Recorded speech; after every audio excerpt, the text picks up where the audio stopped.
Thank you so much for joining me today. If you're new around here, welcome. I hope you consider sticking around and subscribing so that you will be able to join us for future videos.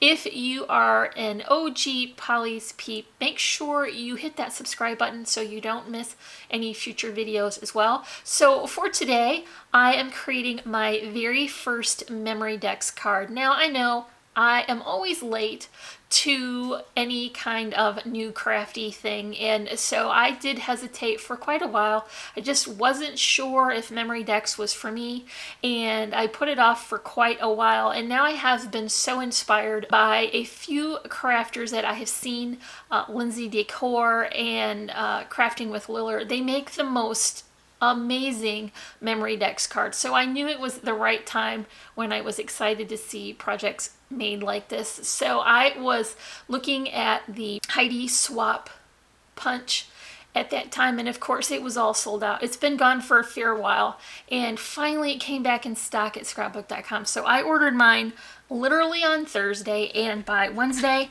I had it in my hand. So I was pretty excited to get to work on this project. So now my plan for Memorydex cards is to cram as much as possible in the smallest amount of space. So that's what I'm going to do for this project today. I'm using Simple Stories Happy Haunting collection and some trims from Really Reasonable Ribbon, so stick with me and we'll make this together. I'm working with the Happy Haunting collection from Simple Stories. This is a collection I picked up last year. I still had enough of it to create a project I shared on a video on Tuesday. If you've not seen that tutorial for a pocket folio, I will leave a link in the description and then also a link on the screen so you can check that out if you're interested. For today's project, I am also relying heavily on the ephemera pack.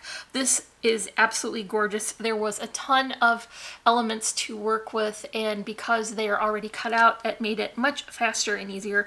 So I'm using the ephemera pack in the 12 by 12 collection, and then also the Heidi Swap Memorydex punch. So let's start building our Memorydex. So I'm going to start assembling my card now, and this looks like a lot of pieces laid out, and that is because I forgot to take a picture of my arrangement before I pulled all the pieces off. So I'm just going to hopefully have them in order of how they need to go down so that I don't forget anything, and hopefully that will work. So I cut my card base from 110-pound cardstock because I want to add a lot of dimensional things to it, and then I use my punch to create the holes in the bottom, and then I use my envelope score board to create that tab on top. So I'm just going to use this as a core and finish both sides with the pattern paper. And of course I'm going to pick this gorgeous buffalo plaid because that is my favorite, and I think it's very festive for Halloween for sure. And it's enough of a small scale that even though we're going to put a lot of things on top of it, we'll still be able to see that. So I'm going to use the same pattern on the front and the back there, and I'll leave the back plain and add my pictures or memorabilia. So here is my base, and it's pretty thick as you can see already. What I want to do is add my first layer that's going to be dimensional, and that is the trim I want to put at the bottom. So I just used this pretty sheer ribbon. I ran a running stitch through it just with a regular needle and thread, and then gathered that up so that I could get a little bit of a ruffle, and then I just added it with hot glue to some tinsel. I wanted it to make sure that I had enough width to go across. I'm going to wind up covering that tinsel, but it was a good way to get that measurement accurate. So what I want to do is add this here. Now I only have this 4 inches because I do want it to fit into the box. And so I'm going to add this here and then top it with a little lace. I'm being careful not to cover the holes so that it will operate smoothly when I put it in the box. Then I'm going to cover it with this black crocheted lace. I'm not very good at sewing, so it helped me a lot to glue that ruffle to a piece of tinsel so that I knew I had the right measurement going across. I'm going to come back in now while I don't have anything else glued on the front and remove the excess from the sides. I do want that to move smoothly in the box, so this part will have to go. Can we hear the cat upstairs, Tinker? He wants to come down and work on holiday projects. So here is my first layering piece, and this is just a doily for the bottom. It's going to break up a little bit of that pattern paper so that we have a more neutral base to add the additional layering pieces. Then I've got my second pattern that's just a sweet little dot.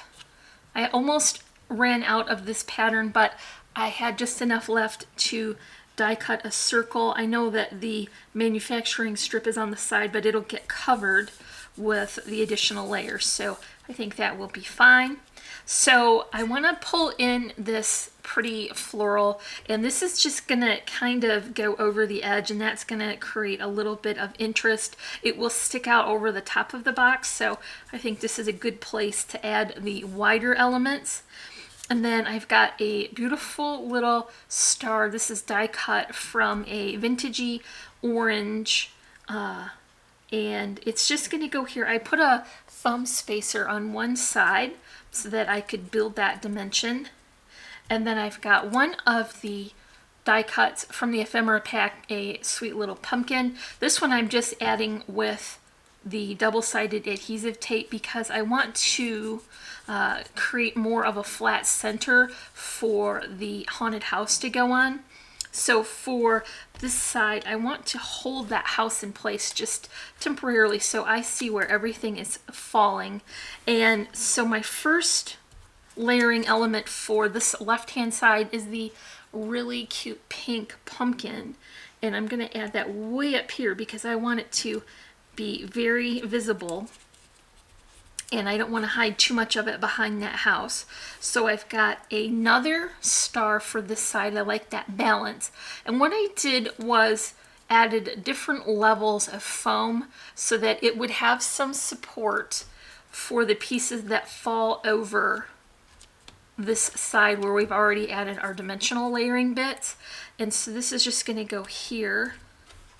I think that is a nice balance to the star on the other side. Now you see why that extra dimension was necessary, because otherwise that would be very bendy and fragile right there.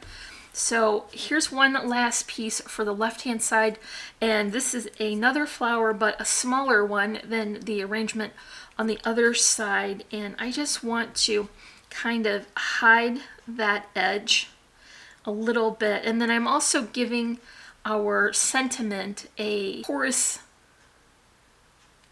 surface rather than trying to glue onto that glitter star. So that will be completing the arrangement for the left-hand side.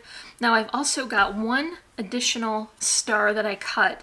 It's going right here at the top because it looks kind of nice in threes where you have a triangle of the elements. So I'm going to include the haunted house now, and it's just going to cover the very bottom of that circular die cut. And now you can see all those layers are building up and creating that nice dimension.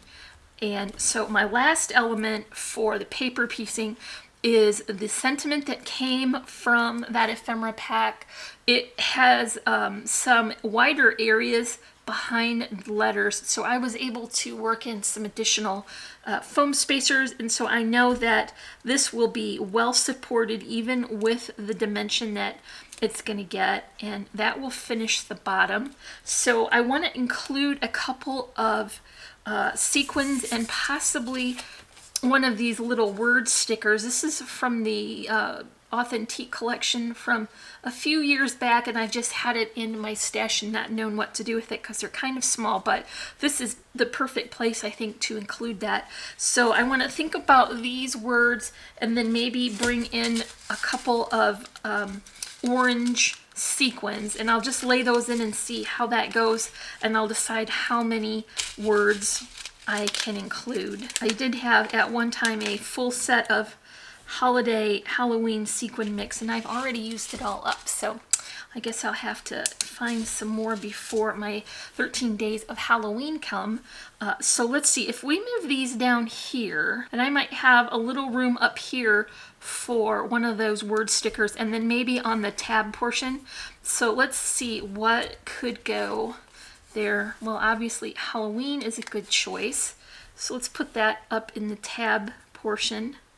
I don't know if I'm getting that on straight because it's a bit far away for me to see from where I sit in front of this camera, but I guess if it's a little crooked, that's okay.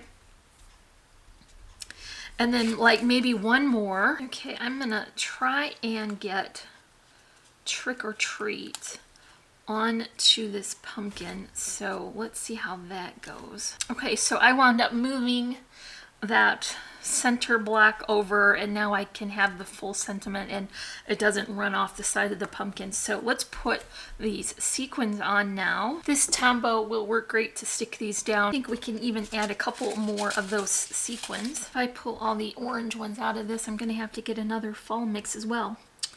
I guess that's my next order going out. So here is the last couple sequins. So that is the last of the sequins, and this completes my very first Memorydex card. So I don't have a box all ready to add this to. I attempted to make one yesterday and it's kind of pitiful and I need to rework it, but I think when I do get one it will look really cute in there. So that's all for my video today. There will be links in the description below so you can check out our social media sites. If you enjoyed this project, make sure you give me a thumbs up and leave me a comment, and if you're not already, I would love for you to subscribe. As always, I'm wishing you a happy and productive day, and I thank you so much for watching. Bye.